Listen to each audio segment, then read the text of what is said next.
1 cup আটা দিয়ে ফুলকো ফুলকো আলু পরোটা। এটা বাচ্চাদের টিফিন বা বিকেলের নাস্তার জন্য সেরা রেসিপি হতে পারে। 1 কাপ আটা নিয়ে নিলাম একটা বাটিতে, আর স্বাদ মতো লবণ দিয়ে দিচ্ছি। 1 চা চামচ রান্নার তেল। ভালো করে আটার সাথে মিশিয়ে নিচ্ছি। তো এরকম করে তেলটা ভালো করে মিশিয়ে নিয়ে নর্মাল পানি দিয়ে একটা সফট ডো বানিয়ে নিচ্ছি। এটাকে কিছুক্ষণ রেস্টে দিয়ে চুলায় একটা প্যান বসিয়ে আমি এখানে একটা ডিম আর একটা আলু ভালো করে সিদ্ধ করে নিয়েছি।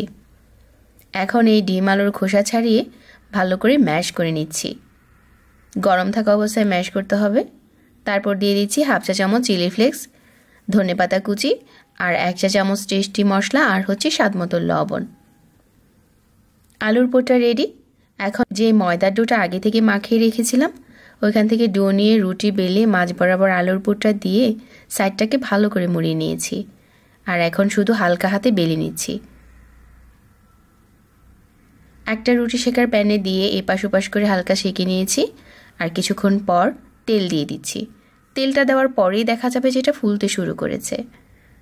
তো এভাবে করে যদি আলু পরোটাটা ভাজেন তাহলে ফুলকো ফুলকো আলু পরোটা আপনি নিজেই বানাতে পারবেন।